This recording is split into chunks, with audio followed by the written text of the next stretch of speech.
Bonjour à toutes, bonjour à tous, bienvenue dans votre journal des produits de bourse de l'Obsa, journal du mardi 6 août.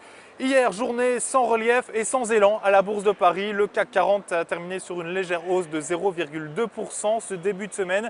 Un début de semaine, une semaine même que les investisseurs qualifient de semaine de vacances. Très peu de données seront attendues dans les prochains jours. Alors malgré tout, on le traque hier, Veolia Environnement a publié d'excellents résultats semestriels avec une hausse du bénéfice de 28,4%. Résultat, non seulement le groupe a enregistré une hausse de 3,41% pour son titre, un titre à 10,62 €, mais il a également confirmé ses futurs résultats annuels. À l'opposé, EDF a enregistré la plus forte baisse de la journée, 2,12% de perdu à 21,96 €, mais pas d'inquiétude pour l'électricien. Les investisseurs ont profité de cette journée un peu creuse pour simplement prendre des bénéfices. EDF reste la valeur qui a progressé le plus depuis le début de l'année, une progression de quelques 57%. Et puis enfin, on termine cette page hexagonale avec un mot de Danone. Le groupe s'apprête à rapatrier quelques produits infantiles de Malaisie, des produits qui seraient contaminés. À la Bourse de Paris, le titre de Danone a perdu 1,61%. Direction maintenant les États-Unis où la journée a été tout aussi calme. Le Dow Jones perdait 0,31%. Une seule statistique a été publiée, l'indice ISM manufacturier qui pour le mois de juillet, c'est une bonne surprise, passé de 52,2 à 56 points.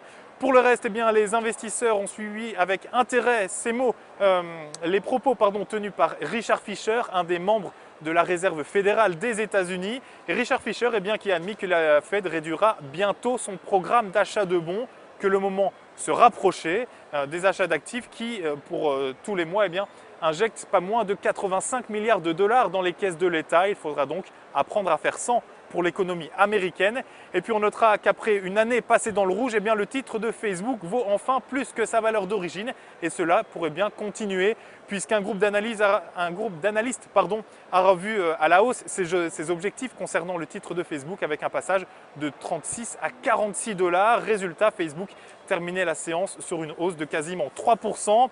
Et puis on se quitte comme à chaque fois avec la valeur à suivre et c'est aujourd'hui l'assureur AXA. Graphiquement, l'ouverture en trou de cotation haussière du 2 août a relancé la dynamique haussière sur le titre, un titre qui franchit par ailleurs sa ligne haute de Bollinger. La valeur reste inscrite au-dessus de ses moyennes mobiles à 20 et 50 jours, positivement orientées, des éléments qui militent pour la mise en place d'une nouvelle phase de hausse avec les 19,25 € comme première cible. Le dépassement de ce niveau amènera ensuite le titre sur les 20,50 € avec invalidation en dessous de 15,85 €.